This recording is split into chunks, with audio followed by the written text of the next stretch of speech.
Masechet Yoma, Daf Lamed He. We're starting on Lamed Dalet on the bottom with the Mishnah.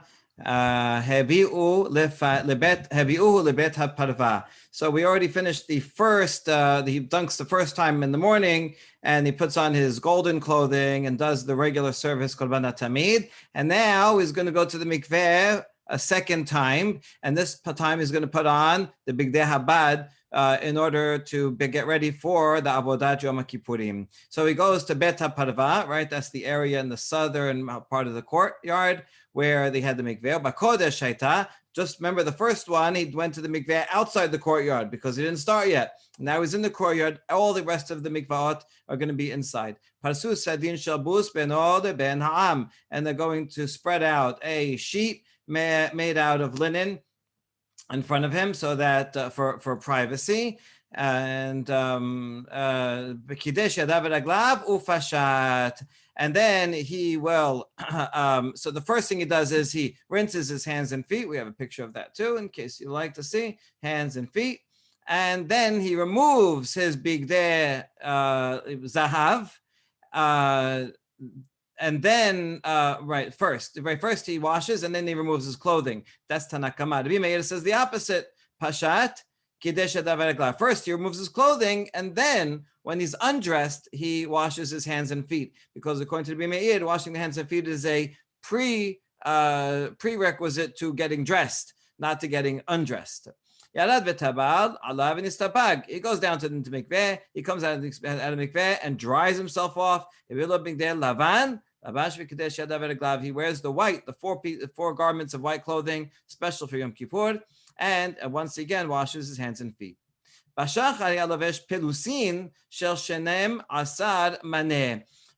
he's going to wear bigdei bad twice during the day, right? Remember, there's five changings altogether.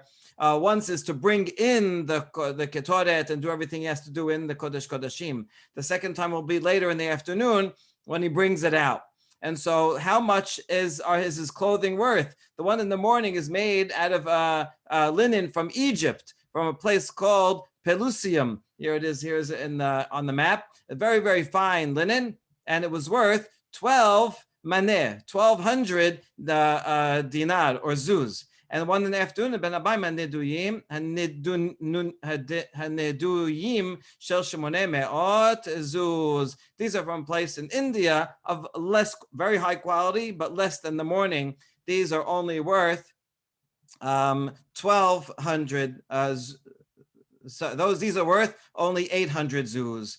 Divrei Rabbi Meir. So 1,200 and 800. But Chachamim omerim b'shachar yalobesh shel shemona asar maneh. No, not 8, but 18. The morning one was 18. Ben abayim shel shenem asar maneh. The afternoon was 12. So in other words, this is a step up, right? Hakol sheloshim maneh, 18 plus 12 altogether. He's spending 30 maneh for all the clothing. That 30, that's the minimum it has to be. If he wants to be fancier, he could add from his own pocket, but that 30 maneh comes from the machazit hashekel. Left over of the machazit hashekel would go towards this. Joel, question? Yeah, Rabbi, I'm just a little unclear. When you said he washes his hands and feet before he tovels, I thought in a previous class you said that he washes his hands and feet at the kior. Before? Yeah, like, you remember we said, one of the issues was, right, well, how could it be that he washes his hands and feet after he gets undressed? Because then he's basically running around the Kodesh to get to the kior, to do his wash hands and feet, and then runs back up to the mikveh to dip. Correct. So it's not. Correct. Yeah, that's Rabbi Meir's opinion. Right. That is Rabbi Meir's opinion. So somehow he has to wash his hands and feet while he's undressed. But Chachamim say it's while he's still dressed. Yeah, that is in fact. Right. I'm just saying because that picture was showing him using like a cup, which is different. Using a cup. Well, the cup, right? The water has to be from the kior. So you can bring it from the kior. I guess you could put it in a cup and bring it to where he is. Oh, so he doesn't have to run around. Okay, no problem. Right. Okay. Yeah, that's a good point.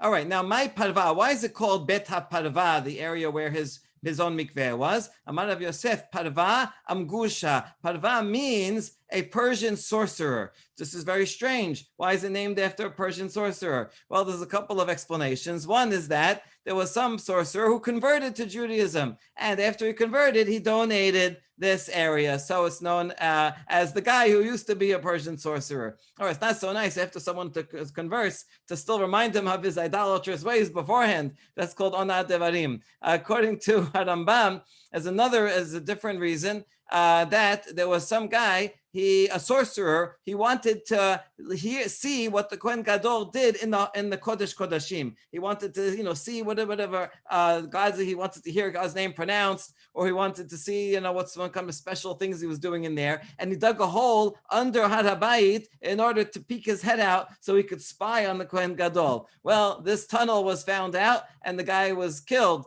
And I guess it was from around that area. So that's why it's called Bet HaParva, as a warning for anyone else to try to make terrorist tunnels, that this is what's going to happen to them. Okay, very relevant to current events.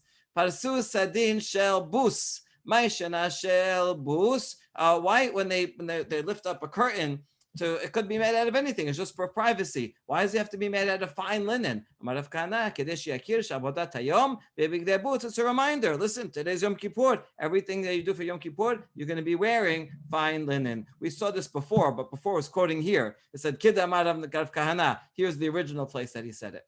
Question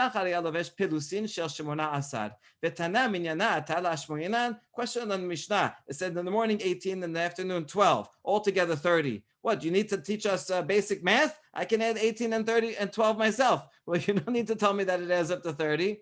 The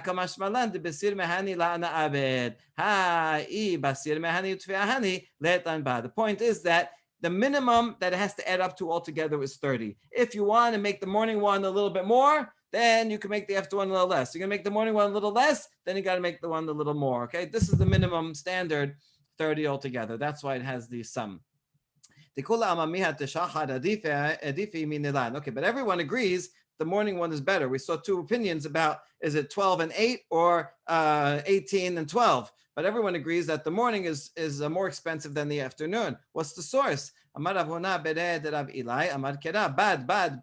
Mubhar babad, right in the pasuk Dalit, Ketonet bad yilbash. It says the word bad 4 times in that pasuk that is wearing the linen. So it quotes it so many times. This shows not just any linen, get the best of the best of the best of the best. We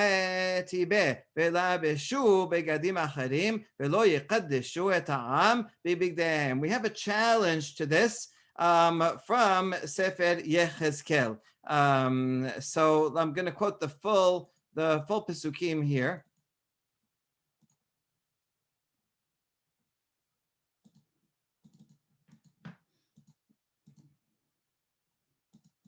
I'll try to.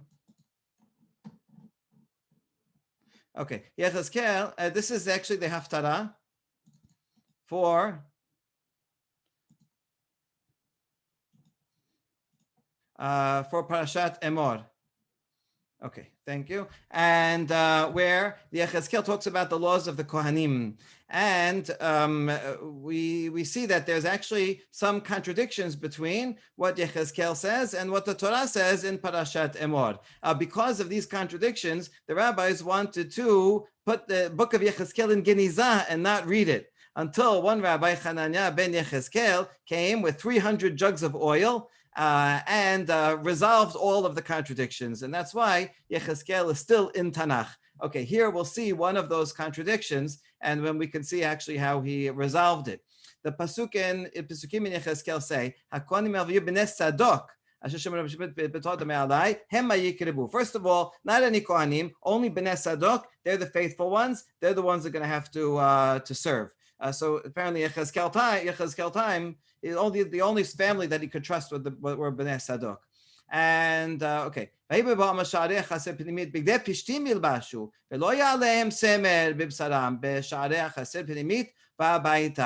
they come and serve, they should only wear linen garments. Now you see that the Peshat is talking about all the Kohanim. It's in plural, right? That no more wool. Now in the Torah, the regular Kohens wears wool. He says no, we're change. Now he disagrees. Only linen. This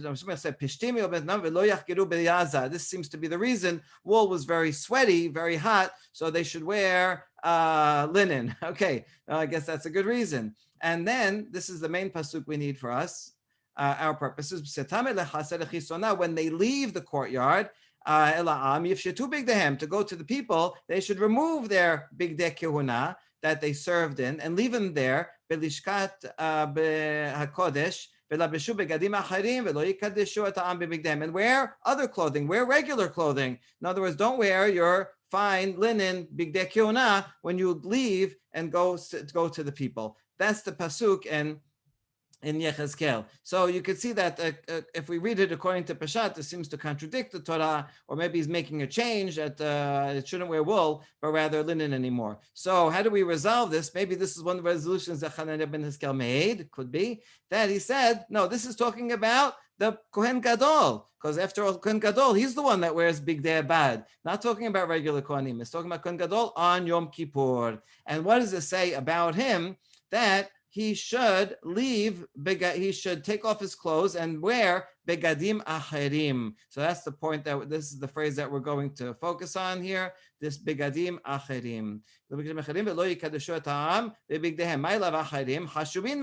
So now he's changing. So if he's changing, that means that when he changes for the second time and wears bigdei abad, they should be more important, right? And that, according to that, the afternoon will be more expensive than the morning. It said, no, lo acharim pechotim mehem. No, acharim means lesser than the morning ones, cheaper than the morning ones. Acharim could mean either one. Either way, it's ambiguous. And so we take it to mean lower ones. So it's really a fascinating interpretation of Yechezkel. So we're lucky to have this, because this may be how they resolved that contradiction with Parashat Emor. Or with the Torah when it describes bigdei kehuna. Good. Tane Rav Yehuna bar Yehuda. Amri la Rav Shmuel bar Yehuda. Achar shekalta avodat tzibur, kohen she'asta lo imo ketonet lo besha ve'obed ba avodat yachid. V'lvad shimserena lasibur. We have a braita that says after the Kohen Gadol did the morning Yom Kippur service, that's for the sibur. For that, he has to wear the one that's paid for by the community. The bigdei abad paid for the community. But for the afternoon one, the Kohen's mother, many of them had a custom to knit for their sons who were Kohen Gadol a ketonet, and he could do avodat yachid. In the afternoon, all the Kohen is doing is removing the shovel that was in Kodesh Kodashim. That's called avodat yachid. That's some personal responsibility that he has to make sure to do. Nobody else can go in there to do it. But it doesn't atone for anything. It's not an avodah. That's for the sibur. So therefore, he is allowed to do that, as long as yimserenna la sibur, that it has to be donated to sibur. It can't be his private property. The mother makes it, but it has to be donated officially, and then he can use it for the afternoon Yom Kippur service. So we ask, Pishita, isn't that obvious? Like, why would you think that there wouldn't be any problem with this? Maybe he's not going to wholeheartedly donate it to the Bet HaMikdash. It's a very expensive item. His mother made it. He wants to, keep it. So it's kind of doesn't really donate it fully. No, it teaches that it's okay. We can trust that he really donates it, and therefore he can use it. Amru alav al Rabbi Yishmael ben Pabi, she'asta lo imo ketonet shel me'a maneh ve'lobshah. So a story is told about this Yishmael ben Pabi, who's a very wealthy person, and he had, his mother made him ketonet worth 100 maneh, and he wore it, and he did the afternoon service with it, and he donated it to the public. So that was very generous, and I'm sure it brought a lot of glory to the Bet HaMikdash service. Amru alav Rabbi Elazar ben Harsum. You think that was a lot? And Elazar ben Harsum was also a Kohen Gadol, was very wealthy, and his mother made him clothing worth 20,000 dinar. But they did not let him use it because the linen was so fine that it was translucent, and it looked like he was naked. It was not modest enough. Good. See, men have to be modest too. Mimit hazeh. Wait a second. You think they could really see through it? The threads were thick. They had to be 7-fold threads. So it was too thick. It wouldn't be really see-through. No, it's like wine in a thick glass, maybe a colored glass cup. Even though you can't see it, but you can see the reflection. You can see the outline of where the wine is up to. So you can still see the outline of his body, even if it's not totally clear. It's like translucent. And so they said, Chazaku Baruch thank you for the donation of the 20,000 dinar. Well, we'll keep it, but you can't use it. Okay, now since we mentioned the great wealth of Elazar ben Harsum, we're going to tell a story about him. This story is mentioned within 3 stories about three sages who studied Torah despite reasons why, excuses that they might have given. Tenor Rabbanan, Ani ve'ashir ve'rasha ba'in ladin. A poor person, a wealthy person, a wicked person come to the court. This is not the beginning of a joke. This is right. They're all when they die, they come up to the heavenly court. The first question they ask is, "Did you study Torah?" So this poor person, they ask him, "How come you didn't study Torah?" If he says, I was too poor, I had to work very hard just to eat. Were you more impoverished than Hillel? This is the famous story about Hillel. Hillel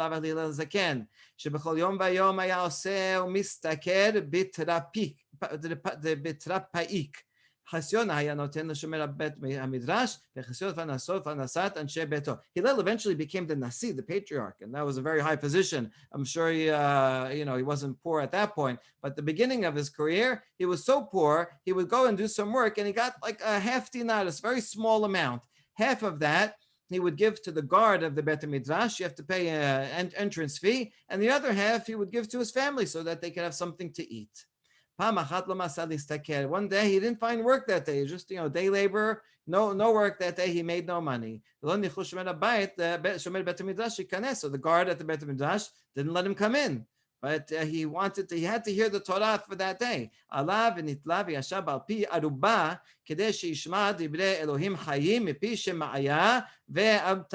So he went up on the roof where there was a skylight. This is an archaeological remnant of what a skylight might have looked like back then, but had some glass. So he went up on the roof and put his ear on the skylight so he could hear the teachings of Shemaya, Abtalion, right? The famous story we saw, then Hillel quotes them and quotes a halacha from them that nobody else knew. And these are the words of Elohim Chayim. In other words, this is how powerful and fresh their Torah was, so he could not miss even the day. It was Friday afternoon when he did that, and it was the middle of the winter. And as he was there listening, it started snowing and snowing. So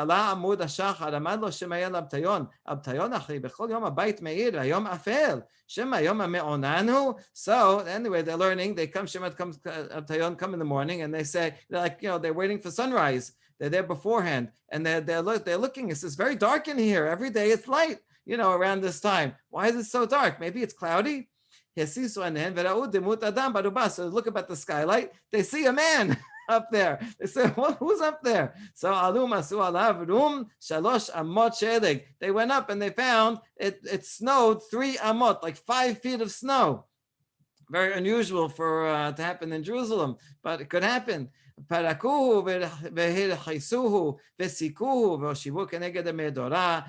they dug him out of there and they washed him. They put oil on them. They put in front of the fire to warm up. Look at the devotion of this person. What a tzaddik he is. He was worthy that we had to violate Shabbat. I mean, probably he's frozen, almost frozen to death. So they had to make a fire to warm him up, to keep him healthy. But he said, we'd violate Shabbat to save a life, but this person, in other words, in particular, he was worthy. Or another interpretation is that maybe they didn't have to violate Shabbat. Maybe they had a fire already. But the point is, even if we would have had to violate Shabbat, right, Hillel would have been worthy, right? Look at his devotion to Torah when he can't pay the entrance fee. he'll withstand anything. Mesidut nefesh. So therefore, in the future, for all time, any poor person that comes and says, I was too poor to learn Torah, we say you weren't more impoverished than Hillel. He found a way. You should have found a way too. עשיר אומרים לו, מפני מה לא עסקת בתורה? אם אומר, עשיר הייתי ותרותי מן בן חסי. So someone is very wealthy and he doesn't learn Torah, and they come up to heavenly court and say, why don't you learn Torah? He says, I was very rich and I had to take care of all of my possessions and investments. אומרים לו, כלום עשיר היית יותר מרבי אלעזר? Were you more wealthy than Rabbi Elazar? אמרו עליו על Rabbi Elazar ben Harsum. That's who we were just talking about. The Kohen Gadol who had his mother gave him a $20,000 coat.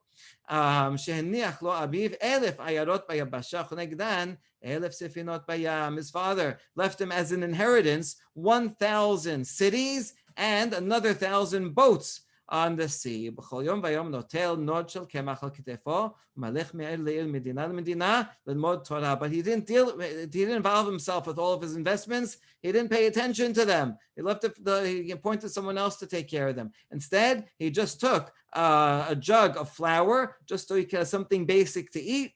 And he went from city to city learning Torah. We're looking for teachers all over the place. One time he went into a city that he himself owned, but he's humble, so the workers there didn't recognize this is like undercover boss. So they get him and they say, they can make him work, forced labor tax. In some cities, you have to come and you have to work. So אמר להן, בבקשה מכם הניחוני ואלך ללמוד תורה. He says, please, I don't want to work. I just came to learn Torah. Please let me, don't make me work. אמרו לו, חיי רבי אלעזר בן חרסום, שאין מניחין אותה, by the life of Rabbi Elazar ben Charsum. That's him. He is. So they swear by him. They didn't recognize that he is actually their boss. And so it doesn't tell us the rest of the story, but we can assume that he took care of them and they recognized what happened, and then he went on and studied. ומימיו לא הלך וראה אותן אלא יושב ועוסק בתורה כל היום וכל הלילה. And because in all their days, his own workers never saw him, because he would study Torah all day and all night. All right, so no excuses for the rich people. And how about Rasha omerim lo, mipnei ma lo asakta bat Torah? So someone who does evil things, they say, why don't you learn Torah? Someone says, well, I'm so handsome that all the girls were running after me, and so I had to give in to my desires. So it's I didn't have time to learn Torah.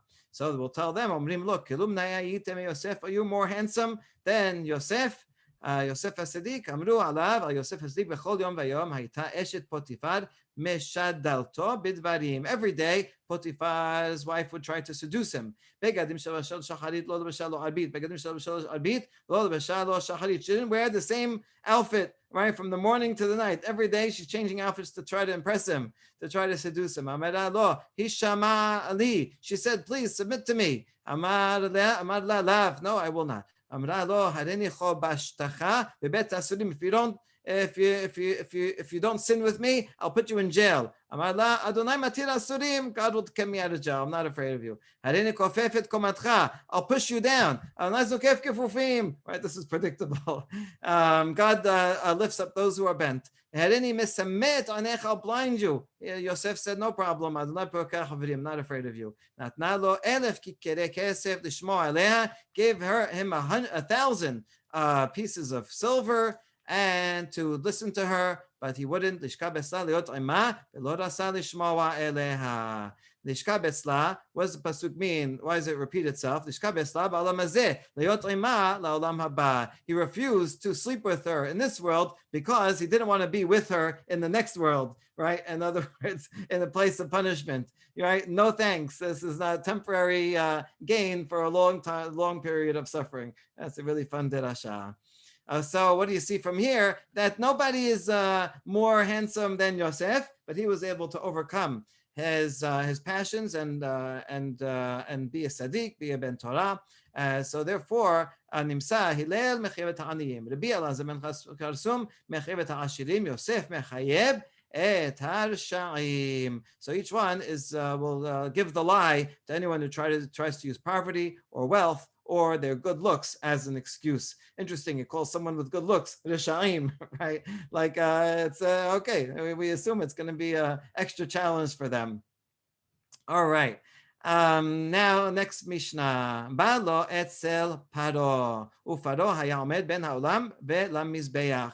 Okay, the first thing the Kohen Gadol is going to do when he changes into the special Yom Kippurim outfit comes to his bull. His bull means the one that he will sacrifice to atone for the sins of his family and the Kohanim. Specifically, anytime the Kohanim come to the Bet HaMikdash when they are tameh and they don't realize it, right? It's to purify the Bet HaMikdash itself from the whole year of mistakes that may have happened. I mean, this is actually the original meaning of Yom Kippur, Yom Kippurim in the Torah. It's really a temple cleansing. So what does he do with it? He's going to put it with its head towards the south and its face towards the west. Now that means it has to turn. I'll show you a picture. Here it is.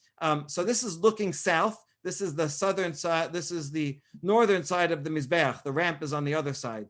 Okay, so we're looking south. This is the Kodesh, right? And the steps up to the Kodesh. The Kodesh is always facing west, right? Towards the western wall would be over here. So what you see is the back side of the animal is towards us. That's towards the north, right? And so it's facing south, but it turns its head so that its head is looking into the Kodesh. Okay, so it has to do it this way. The Gemara will explain why it has to be like this, and the Kohen Gadol will be right next to it. The Kohen is also facing east, so facing west. He's to the west of the animal, and he's on the east side of the animal. He's facing west, so he's also looking into the Kodesh. And he places his hands upon it, puts all his weight on the animal that it's representing him, and he would say as follows: Vidui, Anna Hashem, please Hashem. Here he would say God's name. Usually in the Mishnah, when it mentions Hashem, it uses Yod, right, or He, Chupchik. Here it spells out Hashem because this is the name. He would say the real name of God as it was pronounced. Aviti, Pashati, Chatati, Lefanecha, Ani, Ubeti. 3 words for sinning. The Gemara will discuss tomorrow what the difference is between these 3. Me and my household. Anna Hashem kaperna ala avonot al peshim el chataim shaviti v'shebashati v'shechatati lefanecha ani ubeti kakatuv b'torat Moshe abdecha ki bayom hazeh yechaper alechem b'tayim l'mchatrim lefnei Adonai titaru. So that's the second time he says God's name when he quotes lifnei Adonai. Sorry. Right, and he that's the second time he said God's name at the end of the prayer, right? Please atone for all of these sins that me and my family did. And so since he mentions Hashem's names twice, beginning at the end, all the people around him who can hear him say God's name, they say, blessed be the name of the honor of his kingship forever and ever. That is the Mishnah. Question: Man shamat le damar ben ha'ulam ve'lamizbeach safon. Who is the author of our Mishnah? Right, the Mishnah says that he's going to be between the ulam ve'lamizbeach. What does it mean between the ulam and the mizbeach? Here we need this picture. So here's the ulam. The ulam is the antechamber in front of the Kodesh, and here's the mizbeach right here. So between the ulam and the mizbeach means this area, right? So it's somewhere between here and here. Now it doesn't say it in this Mishnah, but there's a pasuk that says whenever you slaughter an olah, chatat, it has to be in the northern half. So it's going to be right from here above. So it's going to be in this area here. That's what our Mishnah says. There's a problem is that there's another Mishnah that says it has to be in the north in this area. Where am I here? Right. It says that the bull is slaughtered. Here, the other Mishnah later on says that wherever you do the confession, the vidui, that's where you slaughter it also.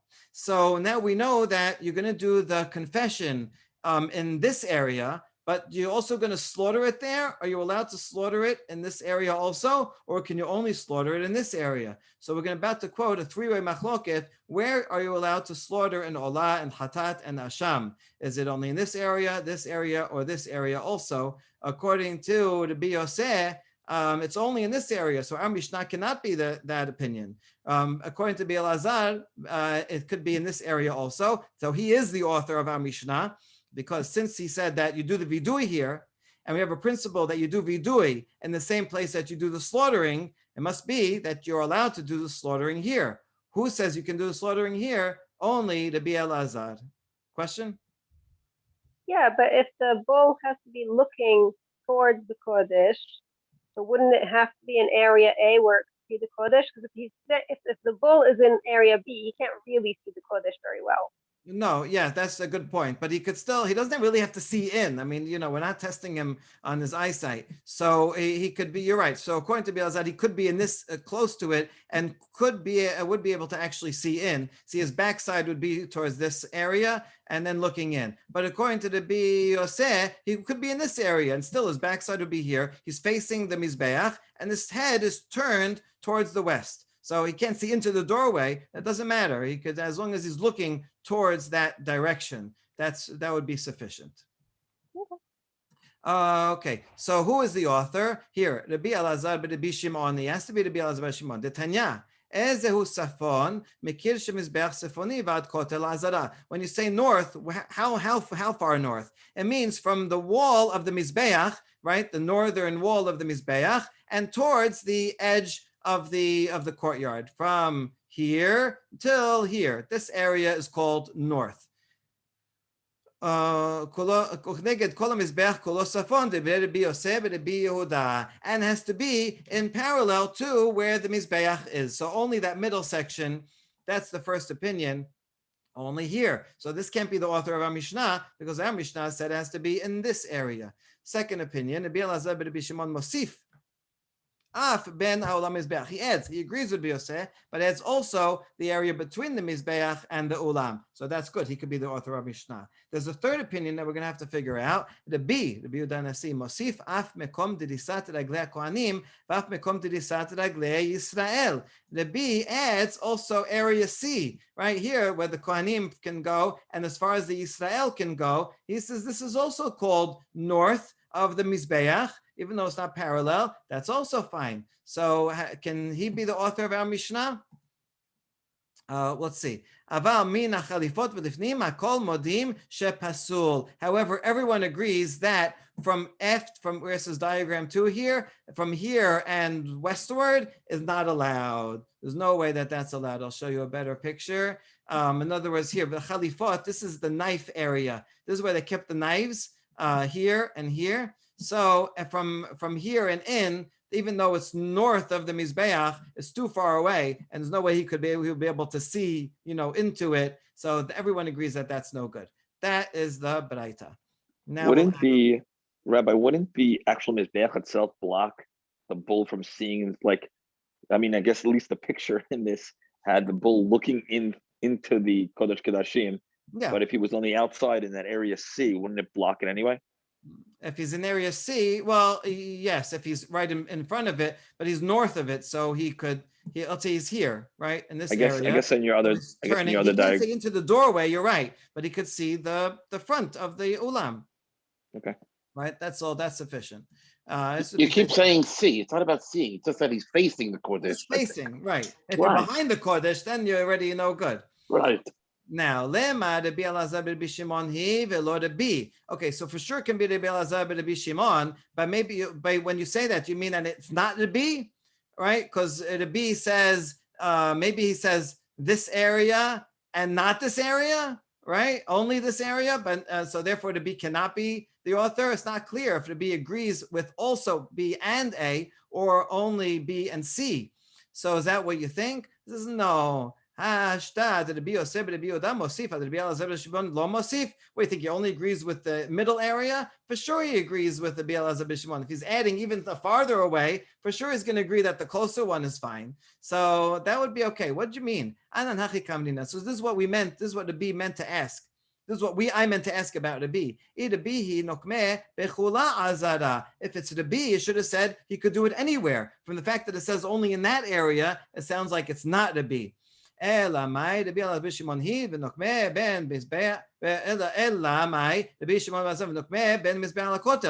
what do you want to say? It's only Rabbi Elazar Rabbi Shimon. If so, you'd have to say only in area A and not area B. But we don't say that. We say A, B. So the B would agree also. And according to him, it could be in A and B because he agrees with both of those areas. It doesn't have to be in area C. The B just says you can do shechita in A, B, and C.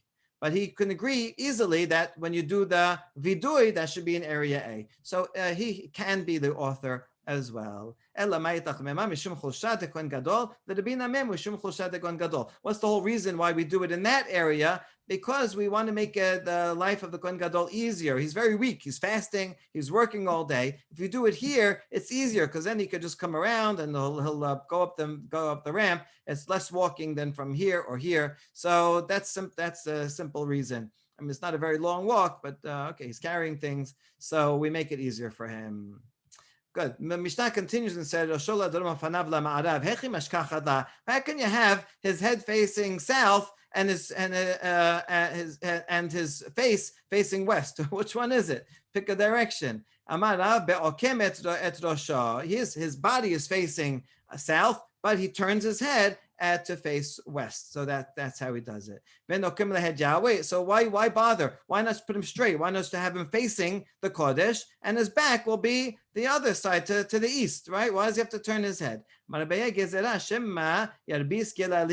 afraid he's going to might defecate in the middle of the thing, while he's doing vidui, and then it will be towards the Mizbeach. It's not respectful to the Mizbeach. Instead, it's towards us while we're standing here. As towards here, where this is where the area where Shechita was. So there's nothing very important here. So better that he do it in this direction, than in the northern direction, than in any other direction. That's the reason we have it.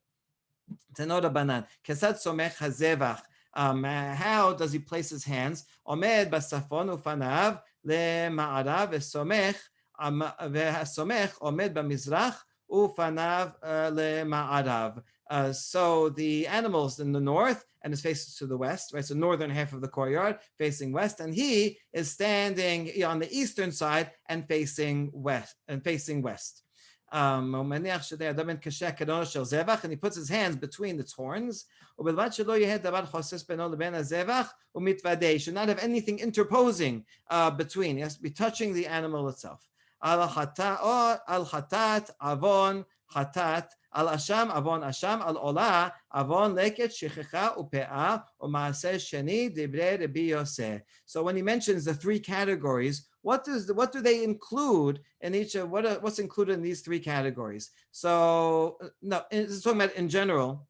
In general, anyone who does semicha for an animal, right, whether it be a chatat, asham, or la, he's going to do vidui in this way. If it's a chatat, it will atone for things that require a chatat. That would be if you did something that is chayav karet. If you did it on purpose. If you do it by mistake, you bring a chatat, right? Like violating Shabbat.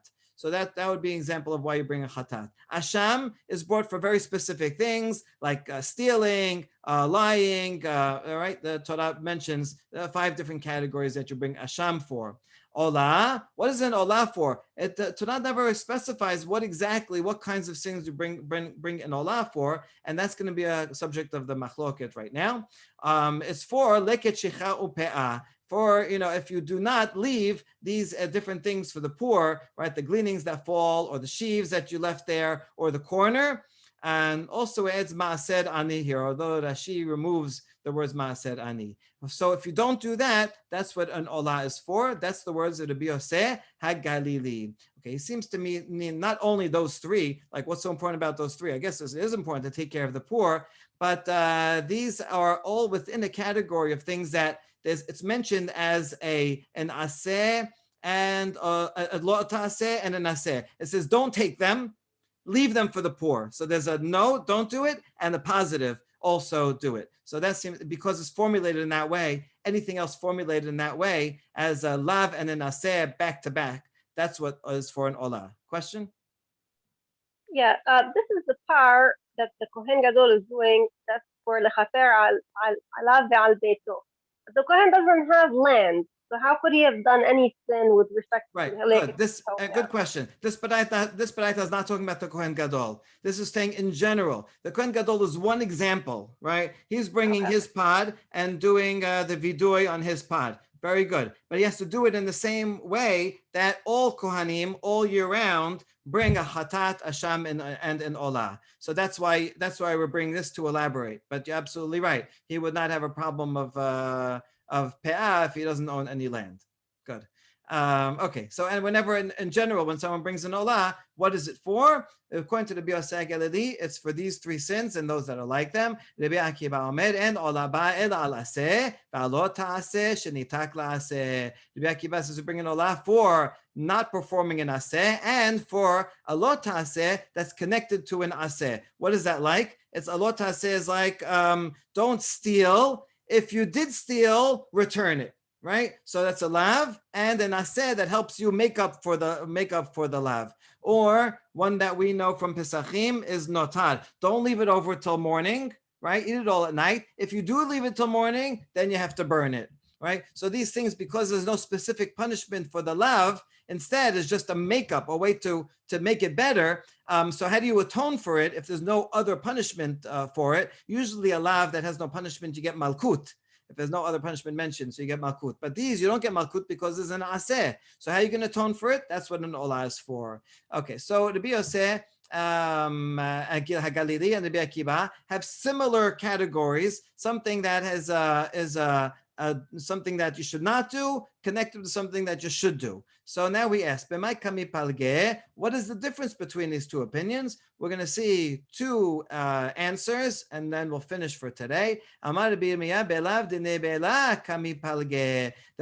about a nebela. It says you may not eat a nebela, an animal that dies on its own without kosher slaughter. So what should you do with it? Right, like give it or lebehema, give it to an animal or give it to a non-Jew to eat. So there you go. It says something not to do, don't eat the nebela, and something that you should do.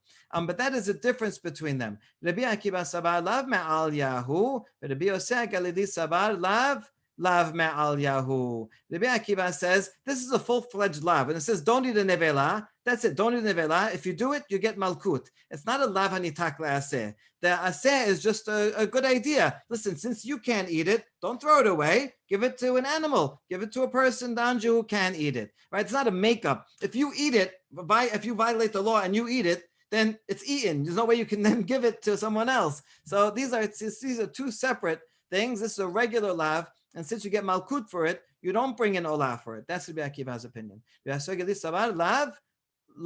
me'al yahu. It is not a proper lav. That's confusing. Lav, that's a double negative here, right? It is not a proper lav. It's not a regular lav. You would not get malkut for it. Instead, it's formulated as a positive and a negative and a positive. You're right. Even though it's not a makeup for it, nevertheless, the form is a lav and an aseh together. Since it's not a full lo ta'aseh, you do not get lashes. Therefore, you do get atoned by an olah. That's the first answer of Rabbi Yirmiyah. Abaye gives the second answer. Amar Abaye de kula ama lav de neve lav me'al yahave. No, he says, I disagree. Everyone agrees that don't eat nevela is a full lo ta'aseh. Even Rabbi Yosef agrees, and you get malkut for it. So you don't bring an olah for that.